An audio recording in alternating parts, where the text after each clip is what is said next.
Recorded in Chicago, Illinois, with your hosts, Ken, Matt, Neal, and Jeff. This is Triviality. The cream of the crop! Hello and welcome to Triviality, the game where a lack of seriousness meets a little bit of knowledge. My name is Neal. I'm here in an empty studio, but we have a very full Skype as per usual currently. So let's start with Ken. How are you doing today? Just woke up, a little groggy, but we'll get there. Have you been playing any new games or trying to finish any campaigns? Yeah, I've been playing the Lord of the Rings Shadow of War and Final Fantasy 13 again. I've had all three of the Final Fantasy 13 games. I only played the first one, so trying to work my way through those.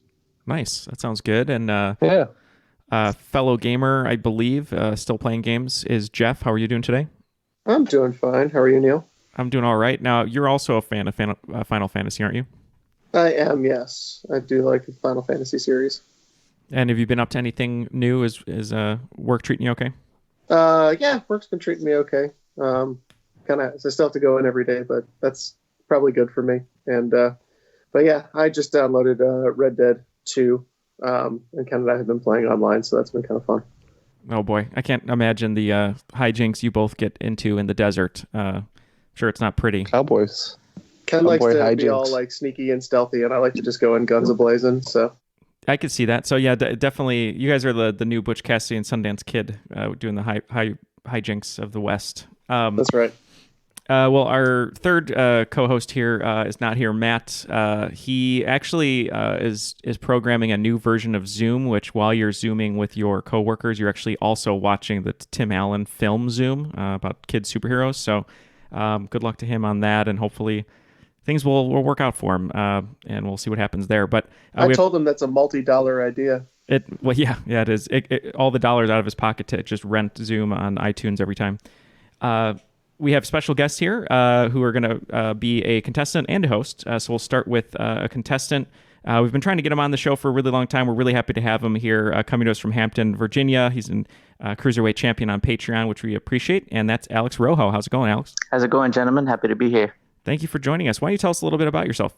Live out in Hampton, Virginia for about a year now. Was previously stationed in Germany for about 6 years. Married. Got 2 dogs. Enjoy trivia on my off time.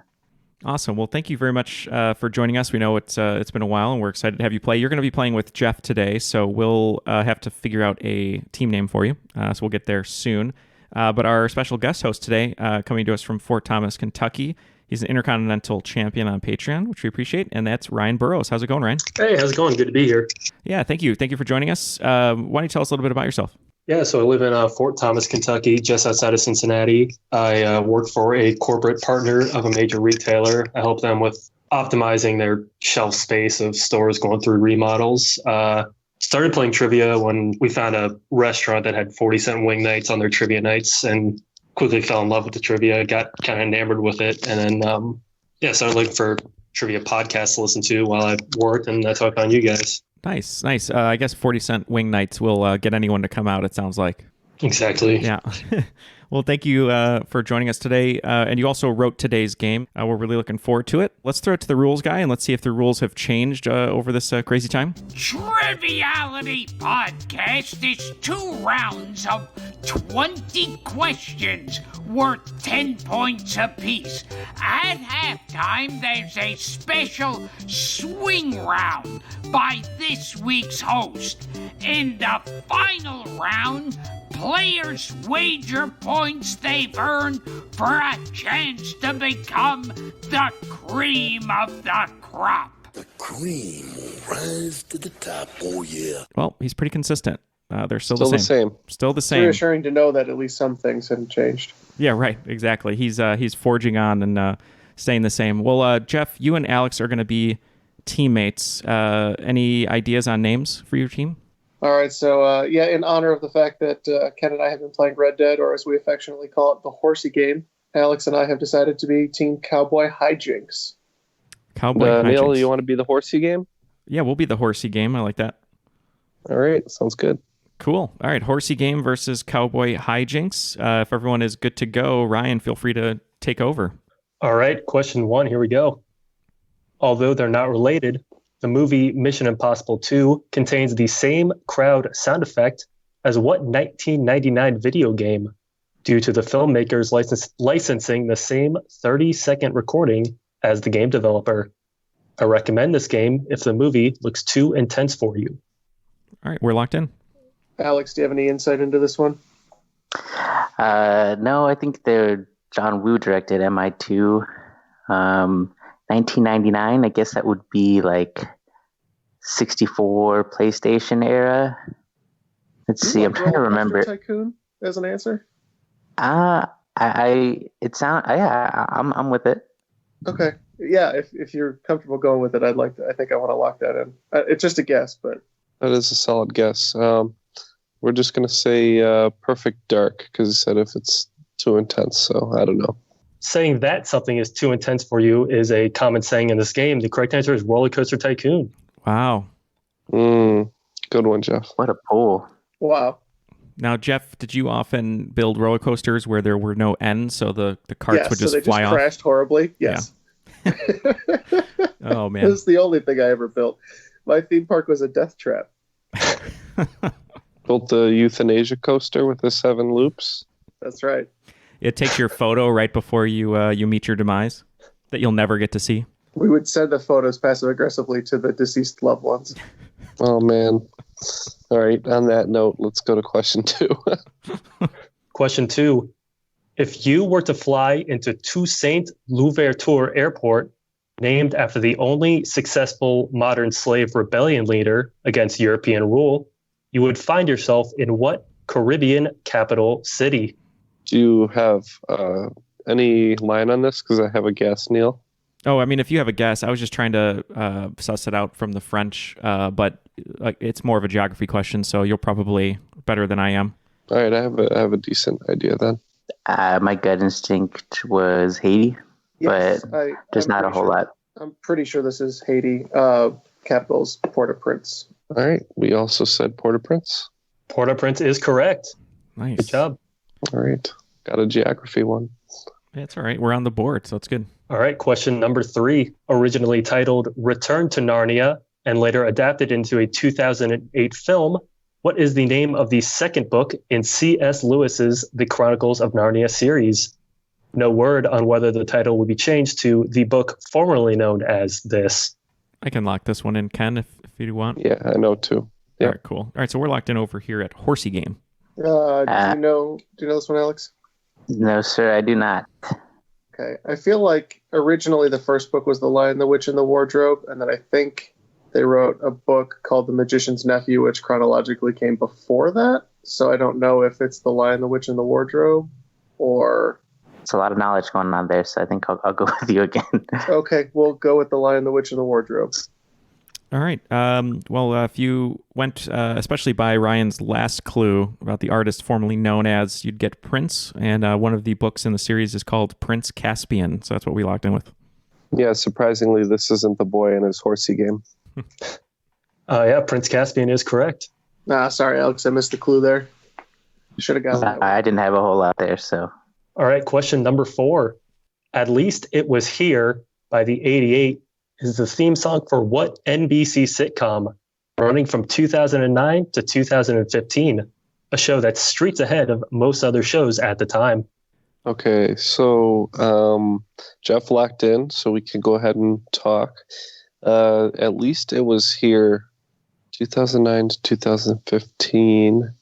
I have trouble clocking, TV show dates, and I don't really know this theme song. I don't think, Neil. At Least It Was Here, streets ahead. So that's not The Office, right? The Office started earlier than that? No, that's earlier. And then Parks and Rec, I'm trying to remember. I feel like that was like 20... That's longer. That's a longer run. We're talking about only a 6-season run, 2009 to 2015. Wow. Yeah, I don't know. I don't know the answer. Yeah, we'll have to tap out here. Yeah, we're going to tap. All right, Alex, if you're comfortable with it, I'm fairly positive that this is a show that had 6 seasons but not a movie, and I think this is Community. Yeah, the catchphrase that Chevy Chase really tried to push was the streets ahead. But yeah, I agree. Yeah, Community is correct. Oh man, that's See, why. that's one I should have gotten because I've seen all of Community, but that reference escaped me just now. Funny coincidence. I'm currently rewatching Community. And I know that theme song's terribly catchy too, but it's just been a little too long since I've heard it. So yeah. I've actually never seen Community, and I'm sure all the phrases that I've heard Chevy Chase say are definitely not streets ahead, but we can't say them on the program. So That's because they're streets behind. Yeah, right. Yeah. Question 5. Though it's seen some of the brightest minds the world has ever seen, the Ivy League has only produced 2 Jeopardy! College Tournament champions, one in 2014 and one in 2018. One has notable alumni, including Brooke Shields and Michelle Obama, and was originally founded by New Light Presbyterians to train ministers. The other is the alma mater of Emma Watson and Andrew Yang, and this school's college champion gave the "We Love You, Alex" Final Jeopardy response that went viral late last year. For 5 points each, name these 2 schools. I know one of them for sure, and I think I know the second one. So, okay. All right. I went through my brain. I think I got both of them correct, so I'm going to lock in. I believe Yang went to Princeton. And if I had to take a guess, I think Michelle Obama went to Brown. I'm not sure that that's a Ivy League school, though. Brown is definitely an Ivy League school. Yeah. Okay, so then that was my gut instinct. I was pretty certain about Andrew Yang, and then kind of a gut instinct on Brown from Michelle Obama. So which ones are we going with? Princeton and Brown, I believe. Okay, we're going to if you're going to agree with this. Yeah, I like it. Yeah, although I think they got there a little bit of a different way. I know Emma Watson went to Brown when I was visiting Providence. She was at school at the time, so I was trying to see if she was roaming the campus with her Gryffindor robe. And then Brooke Shields, I knew, I wasn't sure about Michelle Obama, but I knew Brooke Shields had gone to Princeton, so I went Princeton and Brown. You guys both got it right. It is Princeton and Brown. But funny enough, you said Michelle Obama went to Brown and Andrew Yang went to Princeton, but it was actually the other way around. Michelle Obama went to Princeton and Andrew Yang went to Brown. But either way, it worked out. And then how you get there. All right, after 5 questions, it looks like Team Cowboy Hijinks has a slight lead at 40, and Horsey Game has 30. Let's continue, Ryan. All right, question number 6.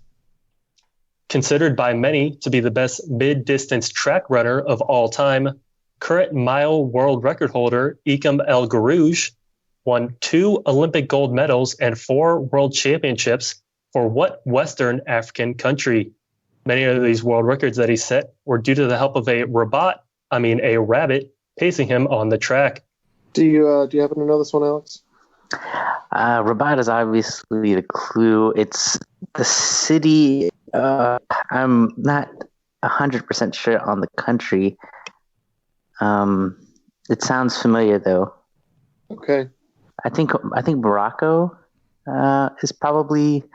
I feel good about that. Okay. Yeah, the only other one I could think of is I know there's a lot of distance runners that come from Nigeria, and I know that's Western African. There might be a decent sized Arabic speaking population there, but I don't know. I think if I had to pick between the two, especially by going with a thought process here, I think Morocco more than Nigeria. Yep, I don't have a good idea. So if you like Morocco, I'm happy to go with it.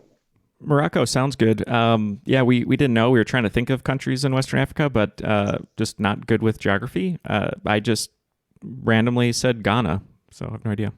All right, yeah, so the hint was Rabat. It is the capital of Morocco. Nice. Oh, wow. Good poll by you guys. All right, number 7. The name of what defensive NFL penalty comes from an old French word that means to fasten on or to catch with a hook? Okay, we can lock in. All right, Alex. I was thinking this was encroachment. I don't know how you feel about that. Yeah, that's literally the only defensive penalty I could think of. So I think. I mean, there's like defensive offsides, but that's not like an actual term. Like it's all pretty. Doesn't sound French, so yeah. Okay, if you're happy with encroachment, we'll go encroachment. Yeah, that was the only French-sounding defensive penalty I can think of. So we went with encroachment. All right, you guys are both right. It is encroachment. Encroachement, or however you say it, I'm sure in French. I'm sure they're yelling it a lot at the TV. All right, you guys ready for question 8? Let's do it. All right. What popular 80s doll, accompanied by her sidekick Twink and horse Starlight, was the protector of color against the evil, murky Dismal? All right, Ken. I think I have an idea on some '80s things that we can talk about. I'll send you right now. Well, that's lucky because this is not ringing familiar to me. So, if you have an idea, go ahead and lock it. Alex, I feel like I'm totally out of my depth on this. I was just about to say the same thing. I can't even think of 80s dolls. Cabbage Patch Kids, Strawberry Shortcake. Yeah, I mean, Strawberry Shortcake is as good as guesses I'll ever have. Sounds good to me. I'm not going to sit here all day thinking about it because the only other one I have in my head is Princess Unicorn, and that's fictional and from The Office. So, all right, so you guys locked in with Strawberry Shortcake. Yeah, the only two I could think of dolls from the 80s, well, other than the Cabbage Patch dolls, which I knew that it was not, were Care Bears and Rainbow Bright, and I sent it to Ken, and Ken said, well, Care Bears were bears, and I did not even see that logic in front of me, so we just defaulted to Rainbow Bright. Well, it's a good thing to default to. That is correct. Oh, sweet. Rainbow Bright. Good job, Neil. I don't even know what it is. That was the only thing I could think of. Yeah, the name sounds familiar, but I can't remember it at all. I remember the only thing I know about it is it's like white. It looks like a like almost like a snowball, I think. And there's like they have like skinny arms. I don't know. That's all I can think of, honestly. Huh. All right, you ready for question 9? Casa Mila, Güell Palace, and La Sagrada Familia are buildings designed by what Spanish architect? I know like one architect, Neil. So, do you know any others? I don't know any Spanish architects, so whatever one you know is better than my guess. I don't know any Spanish architects, so. Oh, by the way, you would know this. What's the name of the architect of the Matrix? Isn't that the dude who says ergo? His name is the architect. Oh, it's just the architect. Okay. So that'll be my answer. The architect. Sweet. All right. Yeah, that's what we'll lock in with. All right, Alex. I'm pretty sure this is Gaudí. 100% agree. Actually got to see the Sagrada Familia, so. Oh, in Barcelona? Nice. Antoni Gaudí is correct. Nice. So he definitely was not in the Matrix then, is what you're saying. Oh, he might have. Unfortunately not. Okay. He's All right, such here a we go blue with- pill. You know what I'm saying? Right, Neil? I know what Right? you're saying. All right, here we go with question number 10. Besides amateur trombone player, what was the occupation of Charlie Brown's dad? His clients may include Schroeder and Peppermint Patty, but Charlie provides them little to work with. I've got an idea. I kind of get the hint, Neil. Alex, do you think he was a barber? Judging by all the clues, it sounds good, but I have no no baseline knowledge of this, so I like it though. Okay. Well, we'll guess barber. Yeah, going purely from the clues, we're going to say barber, since Charlie Brown didn't have very much hair except for that one little swirl. Yeah, Barber is correct. After the first round, it looks like Cowboy Hijinks are still a few trots ahead at 80 points. And over at the Spittoon in the Saloon is Horsey Game with 60 points.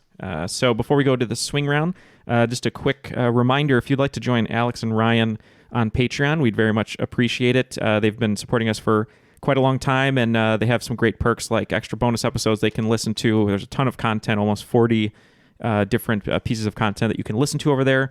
And also character boxes and posters and stickers and all that good stuff. So if you'd like to join them over there and help support us to keep us going, we've still been recording during this crazy time and trying to do what we can, which is basically provide some sort of escape. So that's the best thing we can do, and we're going to continue doing it as much as we can and learn how to exist over Skype here. But for Ryan and Alex and everyone who supports us on Patreon, we thank you and we appreciate it. And you can join them at patreon.com/Triviality Podcast.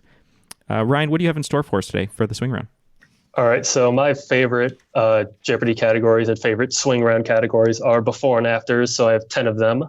All right, in the swing round, number 1, former CBS sitcom in which a delivery driver for the fictional International Parcel Service is also a member of an American rock band fronted by Josh Homme. Number 2, the oldest men's clothier in the U.S. who manufactured the first Masters green jackets and wrote short stories such as Rapunzel, The Goose Girl, and The Juniper Tree.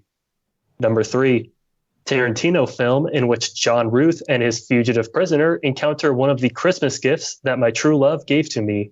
Number 4, 2012 John Green novel and eventual film where Hazel and Gus fall in love and read a daily newspaper dedicated to providing independent daily content concerning the members of the U.S. Armed Forces. Number 5, Pixar film in which an inventive ant is mistaken to be the Messiah. Number 6, Thin Lizzy song covered by Metallica makes its way onto Alice in Chains' 1994 album, alongside songs No Excuses and I Stay Away. Number 7, name for Heavenly Lingerie brand model, that's a slang term for PCP. Number 8, first 2 initials of the British Army officer known as Lawrence of Arabia precede the traditional motto of the United States found on U.S. coins, meaning out of many, one, in Latin. Number 9, band who in 1995 tried to salvage a relationship by remembering breakfast at Tiffany's also tries to remember the Lee to George podcast that answers the question, what's the name of that song? And number 10, the Caped Crusader gets a blurred line singer as a new sidekick, and they tour as this duo. All right, we're going to take a look at those, and we will be right back with our answers. All the answers are locked in, so let's go back to Ryan for those clues one more time, and we'll give our answers. All right, number 1, the CBS sitcom in which a delivery driver for the fictional International Parcel Service is a member of an American rock band fronted by Josh Homme. What'd you guys come up with? Yep, this one was a show I think is one of Ken's top 5 shows of all time, especially the following. All right, enough of that. He's a big fan of Kevin James' film career. But yes, due to the fact that I saw Josh Homme fall on his face completely wasted after a concert of them Crooked Vultures getting into an SUV and did not say hi to his fans. But that wasn't the band we're talking about. We went with King of Queens of the Stone Age. See, we thought this was Mike and Flogging Molly. No, we're kidding. We said King of Queens of the Stone Age. Yeah, King of Queens of the Stone Age is correct. All right, number 2, the oldest men's clothier in the U.S. who manufactured the first Masters green jackets and wrote short stories such as Rapunzel, The Goose Girl, and The Juniper Tree. This one took us a little longer to grab, but I think we got it, and we went with Brooks Brothers Grimm. We agreed. This was all Jeff, top to bottom, Brooks Brothers Grimm. Brooks Brothers Grimm is correct. All right, number 3, Tarantino film in which John Ruth and his fugitive partner encounter one of the Christmas gifts that my true love gave to me. Yeah, this is the one that me and Neal spent the most time on because we just couldn't equate the gifts with the correct numbers. But I think we ended up with Hateful Eight, Ladies Dancing. So I'm going to give all credit to Alex on this because he reminded me right away that it was Hateful Eight. And then I had to do the entire song to get to 8 Maids of Milking. So we said Hateful 8 Maids of Milking. Yeah, watching Jeff struggle with the Days of Christmas song is pretty fun to listen to, but it is Hateful 8 Maids of Milking. Oh, yeah, I had geese a-laying, swans a-swimming, ladies dancing, basically everything except Maids of Milking until I went backwards through the whole song. Oh, man, Ken and I were having so much trouble trying to figure out. We knew we got some of them. I think we knew the 12. I think was drummers drumming, but we knew all the gifts, but we couldn't figure out what numbers they correlated with.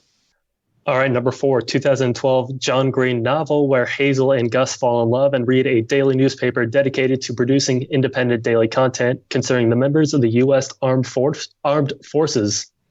Yeah, this one, we knew the John Green book. We just assumed it was The Fault in Our Stars. And I was assuming, I know there's a John Sousa song, John Philip Sousa, called Stars and Stripes. So we said The Fault in Our Stars and Stripes.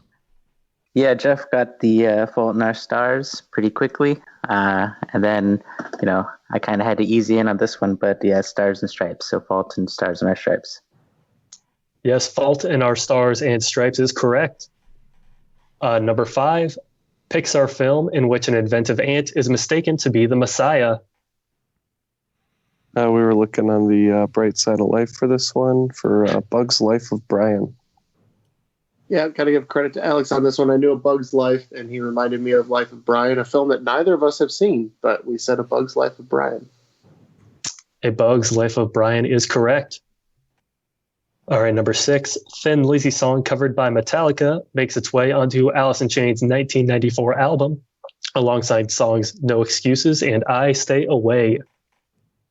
Yeah, we realized that we couldn't come up with another Alice in Chains album besides Dirt, so we couldn't really get there on this one, so we're out.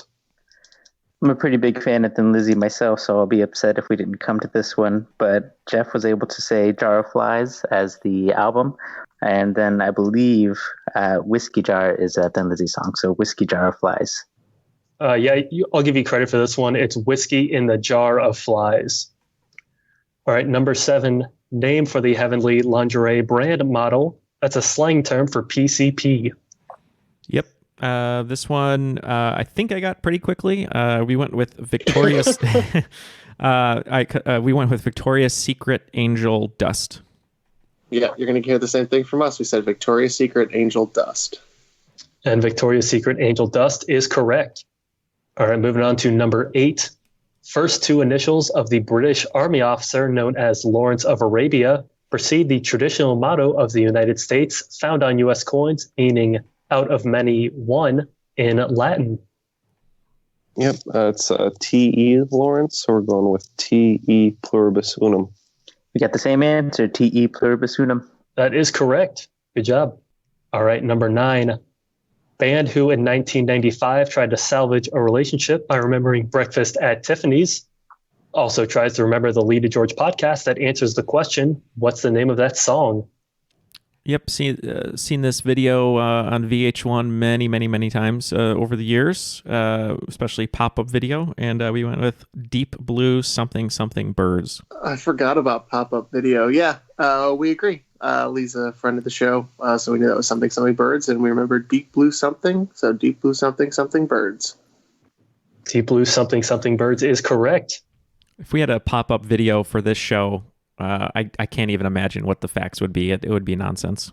All right, and number 10, the Caped Crusader gets a Blurred Line singer as a nude sidekick, and they tour as this duo. That is Batman and Robin Thicke. We came to the same answer, Batman and Robin Thicke. Batman and Robin Thicke is correct. After the swing round, it looks like the scores are a little bit tighter. A Horsey game is up to 100, so we're going to at least break that. And the team of Cowboy Hijinks, or what I like to call my vacation, is 130 going into the second round. And for all of you who would like to interact with some of our listeners, with us, please join us over at The Crop on Facebook. And you can also hit us up at Twitter and Instagram at Triviality Pod, where we're starting to post a little bit more and trying to get into that Instagram game. So, be prepared for images of Jeff with his hand backwards leading people to nice vistas and other Instagram tropes that we'll learn. Ryan, feel free to take it away for round 2. All right, round 2, question 1. What 1986 movie's title is often used as a nickname for decks in collectible card games such as Magic the Gathering and Hearthstone? They use a single copy of each card due to a famous quote in the film. So, Ken, you know Magic. Yeah, I can't quite remember what they call these decks. Jeff, are you locked in? Do not play this format. I think I know what he's talking about, but I don't quite know if it's right. Yeah, I have a guess. I know it's a 1986 movie. I just watched it. I doubt that there's a game deck called this, but we can lock in with it. The Magic the Gathering format, that's a singleton format, it's referred to as a singleton format, but it's called Commander. And so I wonder if... I'm really bad with coming up with the time frame of movies. I was trying to think of something that would have to do with games and have like a famous quote. And then I don't know if it was 86, but like war games, like the Matthew Broderick movie. But I'm coming from it from the movie where there's not a whole lot of hints. So you're coming it from the deck. So I'm down to go with whatever you were leaning towards. Yeah, I don't know. Just really bugging me because I obviously I'm a huge Magic the Gathering fan. Commander has a nickname, and it's Commander is the nickname. Originally, the format was called Elder Dragon Highlander, And so I wonder if Highlander's the movie. Ooh. There can only be one. Only one may stand is the thing from that, I think. Because one of the podcasts I listen to, they mention that all the time. Yeah, there can only be one is the Highlander. So way to get there. Yeah, so we're going to go Highlander. Yeah, now that makes sense because there only can be one. We had no idea. I just knew Top Gun came out in 1986, and we went with Top Gun.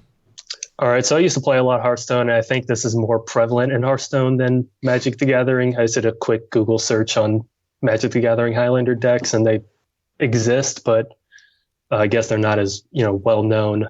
But the correct answer is Highlander for the quote, "There can be only one." All right, number 2. What soft drink brand had to shut down its 2012 online naming contest for a new green apple flavor after the highest voted suggestion was Hitler did nothing wrong? So we're looking for a 2012 soft drink company that tried to make a green apple flavor. Well, it's just a soft drink company. It's not like limited. I love when the naming contest was in 2012. You can't trust the internet to name things. Yeah, I love these naming contests so much because they always go haywire, obviously.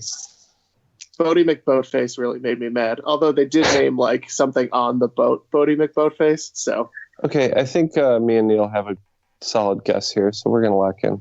No, like Mountain Dew Green Apple or something. No, because they'd name it something ridiculous. Yeah, Extreme Green or something. I don't know. Like acidic slime or something like that, right? It's almost as if this question is about a naming contest. Yeah. Oh, that's true.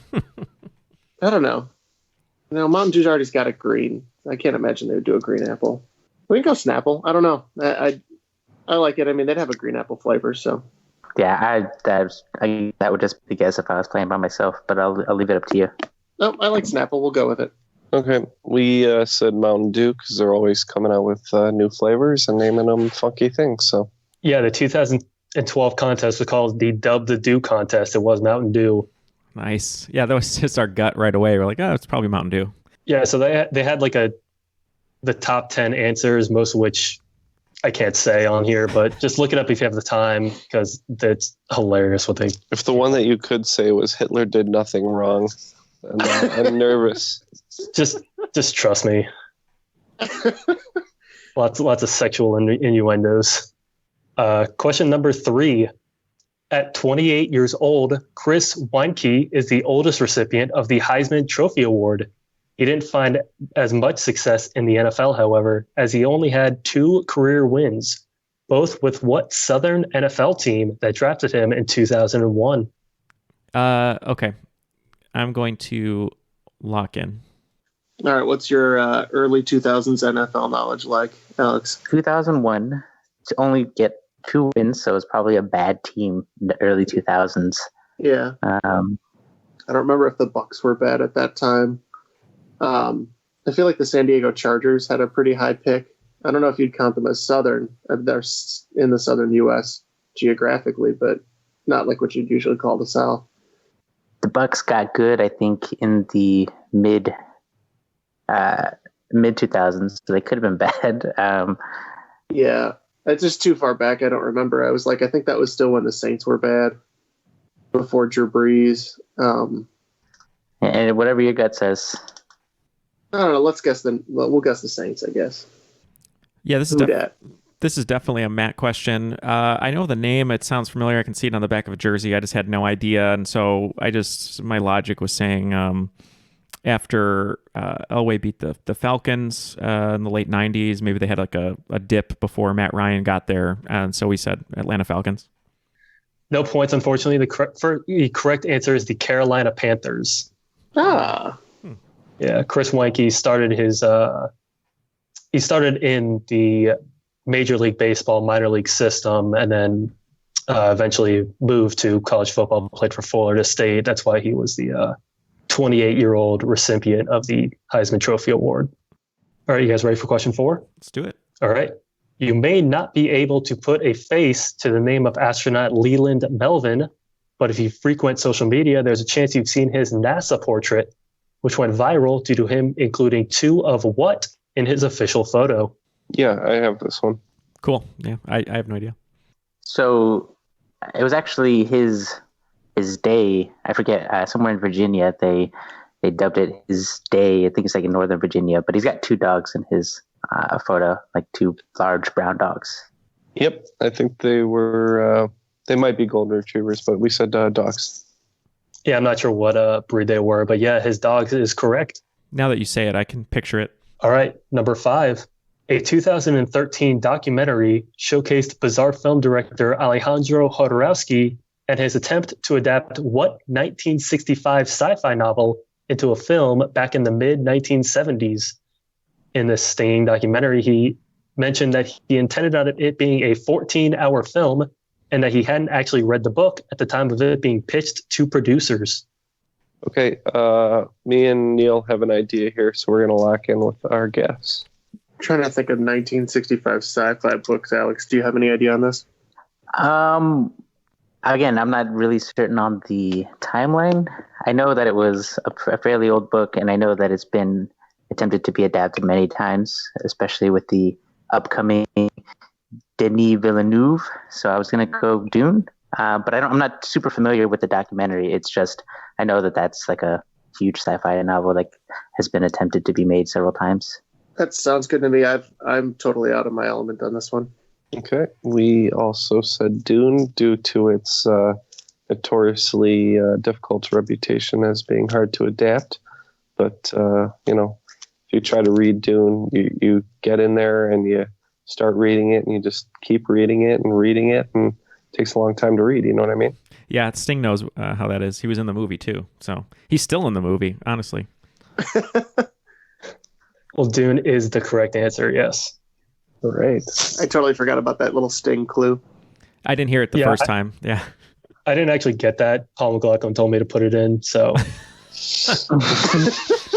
Well, yeah, you can look it up later. And yeah, exactly. Yeah. All right, question number 6. Isle of Man is a self-governing British crown dependency with quite the interesting flag. In 1932, Isle of Man abandoned the Union Jack in favor of a flag showing a triskelion of what body part? Yeah, Alex, we can lock in. Is this like the arms? I don't know. I'm not very good at vexillology. I've heard the word triskelion before, but I don't know exactly what it refers to. But I could imagine there's 3. So maybe like 3. It is the name of a magic card. Oh, 3 arms or 3 legs. I think arms. 3 arms. Okay. Yeah, so it's the Goro of flags. Yeah, right. That's a good fine. reference. That's fine with me. Alex, I believe these are 3 legs. All right, leg is correct. Shoot, I was so close. I was like right there. You got the body Yeah, they've part. got like shoes on. It looks like a pinwheel of like running almost. Yeah. Like Sting, I was right there, but then I just backed off of there. All right, question number 7. What band formed in 2006 got their name from a mentally disturbed and possibly not well-rested man repeating an odd phrase over and over while he approached the members after a show?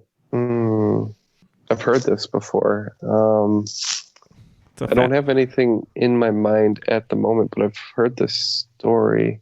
Because recently for Jason's Twitch thing, I did a swing round of band name origins. So this was one of the ones I read. All right. Yeah, I have no idea on this one. So yeah, we can tap.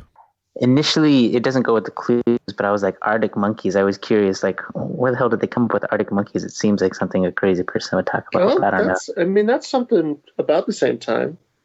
Yeah, we don't quite know, but Arctic Monkeys sounds kind of bizarre, so we're going to go Arctic Monkeys. Yeah, unfortunately, Neil, I couldn't come up with this, so we're just going to have to tap out here. All right, maybe this hint was a bit too difficult to extrapolate on, but Not Well Rested referred to the song Ain't No Rest for the Wicked. The guy kept telling them to cage the elephant. That's right. Oh, yep. that makes sense. All right, question number 8. Extracts from what plant's fan-shaped leaves are used to treat and prevent dementia, memory loss, and pain caused by too little blood flow, despite little to no clinical evidence? I think I can lock in. Okay. I don't know this one. I'm trying to think of stuff that I know is untested. Yeah, I wish I gave you more help, but I kind of have nothing, nothing right now. The only thing I could think of is like maybe a Hydrochloroquine. Right. No, I was thinking maybe like CBD is one of those things that like nobody's really tested. So cannabis is like fan shaped, I guess. But Every time Trump does that, it just reminds me of Contagion with Recipient. Jude Law just starts like peddling his fake drug. You want to go with that? It's better than I would have come up with. Cannabis? Sure. All right, I think when you say fan-shaped, you're referring to the ginkgo tree. Yes, ginkgo is correct. That makes a lot of sense. Nice. Ginkgo biloba, is that what that is? Yeah. Yep. Yes. All right, Ginkgo biloba, the honorary cousin of Rocky. If you ever get a chance to eat a ginkgo bean, I don't recommend it. You've eaten a Or ginkgo bean? seed. Yeah, it tastes horrible. Just like raw? You just like popped it in? No, it was in a dish. It was in a Japanese dish. They do smell terrible. They smell terrible, and they also taste terrible. Wow. Hot take on the ginkgo. All right, number 9. GT Dave's Living Foods Company owns roughly 40% of the market for what popular health-conscious product? Let's say kombucha. Yeah. I don't think so, though. Yeah, I don't think so either. But yeah, we'll lock in with kombucha. I'm not a very health conscious person, Alex, so I don't know what you think about this. Just the first thing, kind of like major companies that are health conscious, especially in the past couple of years, I was thinking the Beyond Meat, the all plant-based burgers. I know that company's been kind of booming lately. Yeah, that's true. But I'm trying to think of, they own 40% of the market for like a product. So I don't know what the product is. Would it just be like alternative, like a plant-based burgers? Is that what you're thinking? Yeah. We can go with that. Okay. And we locked in with kombucha? Yep. Kombucha is correct. Oh, no way. Oh my gosh. Nice, Ken. That's how I felt with Roller Coaster Tycoon. I was just like, no, that can't be right. Really? I've not heard of that. I'll have to look that up. Maybe it'll look familiar. All right, last question, right? All right. Question number 10. Lamb, or LAMB, is the Japanese-inspired fashion and scent line by musician Gwen Stefani, as well as the name of her first solo studio debut album. The acronym apparently encompasses everything that Gwen Stefani stands for. So what does the acronym LAMB stand for? Yeah, I think I have a guess. I was a big No Doubt fan. Tragic Kingdom's one of my No doubt. Tragic Kingdom's one of my favorite albums. And I kind of followed her when she went solo, not as much, but I have a guess. So let me. Yeah, it's been a good 20 years since I've cared what she was doing. So, all right, whatever Neil thinks, we're locked in. Yeah, we're locked in. You're from California, so maybe it's Los Angeles. Okay, Los Angeles. Yeah, I'm coming up with nothing for the I've got no idea. So then we'll just lock in with Los Angeles. All right. So like I said, I like No Doubt a lot. And when Gwen Stefani went solo, I made sure to get her album. The reason I kind of remember, I don't even know if this is correct, is she had a song on there called Rich Girl, which was using a sample of Fiddler on the Roof, which I was in. And I'm guessing the album, I think, was called Love Angel Music Baby. So that's what we locked in. Yeah, Love Angel Music Baby is correct. Definitely a question outside of everyone except Neil's wheelhouse, but good job, Neil. Yep, I don't know why that's in the back of my head, but it's there. I thought Neil might know that one. All right, on to the final round, but let's get the scores first. All right, so the game is very tight. So you have 170, we have 160. So let's hear those final round categories, Ryan. All right, the final categories are number 1, presidents. Number 2, mental disorders. Number 3, word origins. Number 4, numbers. And number 5, one more sports question. All the wagers are locked in. Let's hear those questions, Ryan. All right, number 1, in presidents. I'll bet you $20 that you can't name the president that Richard Lawrence attempted to assassinate in 1835, the first known presidential assassination attempt. Number 2, in mental disorders. Inspiring the name of Philip Seymour Hoffman's character in the 2008 film Synecdoche, New York, what mental disorder is characterized by the victim believing that he or she is dead or does not exist? Number 3, in word origins, now used to refer to someone considered uncivilized, what term was originally used to refer to someone who didn't speak Greek as a way of mocking how their native language sounded to those who couldn't understand it? Number 4, in numbers. In number theory, what is the smallest perfect number? And in category 5, one more sports question. In July of 2013, his final year of playing, what former Yankee pitching great received a gift from the Minnesota Twins called the Chair of Broken Dreams, which was a chair made of broken bats caused by one pitch that he threw almost exclusively? All right, we're going to take a look at these questions and be back with our answers. All the answers are locked in. Let's go through those questions one more time, Ryan, and we'll give you our answers. All right, number 1. I'll bet you $20 that you can't name the president that Richard Lawrence tried to assassinate in 1835, the first known presidential assassination attempt. All right, so this one was easy for us, we think, as long as there's no trick here. But we went with Andrew Jackson. Yeah, we wagered 20 on that. We think 1836 was the year Andrew Jackson was in office, and we feel like this is the one where either the gun misfired or whatever, and Jackson chased him down and tried to beat him up with his cane. So we said Andrew Jackson. Yeah, no tricks here. Andrew Jackson is the correct answer. All right, number 2, mental disorders. The mental disorder characterized by the victim believing that he or she is dead or not, or does not exist, inspiring the name of Philip Seymour Hoffman's character in Synecdoche, New York. Yeah, this one was a bit painful to me and Neil because we've seen this movie, but we couldn't come up with the character name. So we just said body displacement syndrome. But might I add our favorite line of the movie, which is, I'm sick, I'm sick. And we wagered 10 on that. I can't tell you, we wagered 30 on this one. I can't tell you how I came by this, but some time ago I remember I was doing some zombie research, I think, and I came across Cotard delusion, and we think it's Cotard. All right, so the name of his character is Caden Cotard. It is Cotard syndrome or Cotard's delusion. Good job, Jeff. Well done. And Alex was mentioning that the first time he saw Synecdoche, New York, he had no idea what to make of it, and I felt the exact same way. There was a lot of places on fire. Yeah. There's people playing versions of their different people. It's an insane movie. Yeah. All right, number 3, in word origins, now used to refer to someone considered uncivilized. What term was originally used to refer to someone who didn't speak Greek as a way of mocking how their native language sounded to those who couldn't understand it? We wagered 10 on this one, and I believe that is vulgar. All right, we wagered 20 on this one, and I kind of remember that barbarian came from the fact that people in Greece thought other people sounded like they were just saying bar, bar, bar. So we said barbarian. All right. I had a barbarian as the answer for that one. Okay. There's some similar story about the word vulgar, but that's fine. Oh, is there? Okay.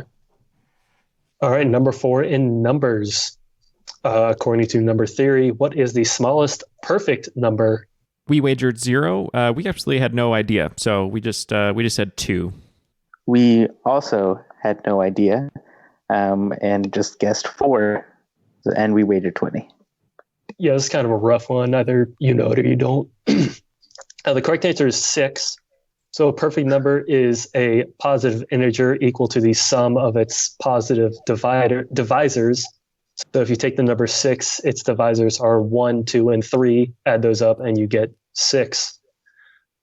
Also, as a fun fact, the most recent perfect number was discovered in 2018 and has almost 50 million digits. Wow. That's insane. Seems worthwhile. It's just computers doing it, Ken. Yeah. All right, and number 5, one more sports question.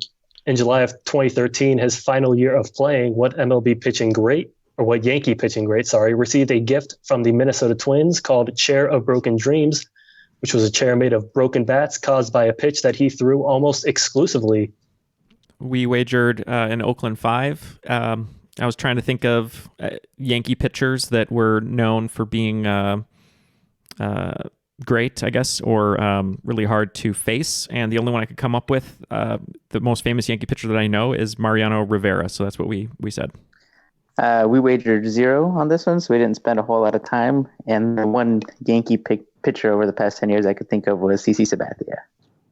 All right, so the one pitch that he threw almost exclusively was his cutter or cut fastball that caused a lot of broken bats, and he threw it, I think, in a 2011 study, they showed he threw it 85% of the time.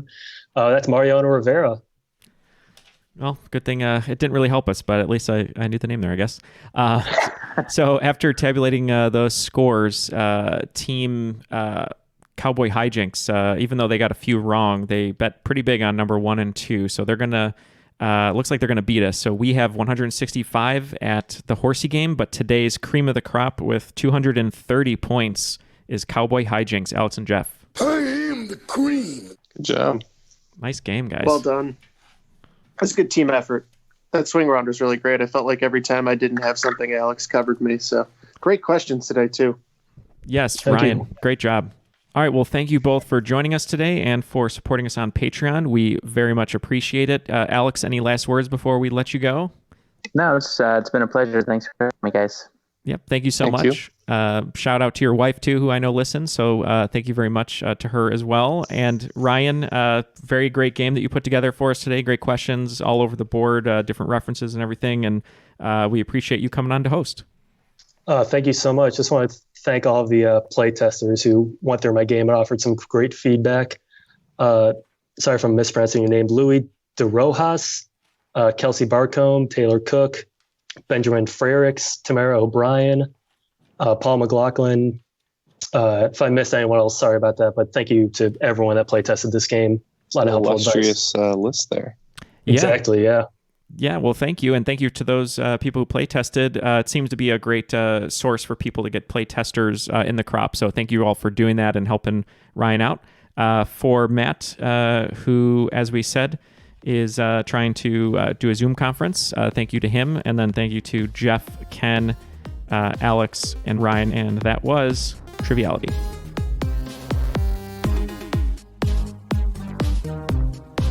And knowing Jeff, of course, he got the feet reference there on the flag, so he's like QT. They're full legs, bent at the knee. All you care about is the feet, though. All right, Ryan, continue.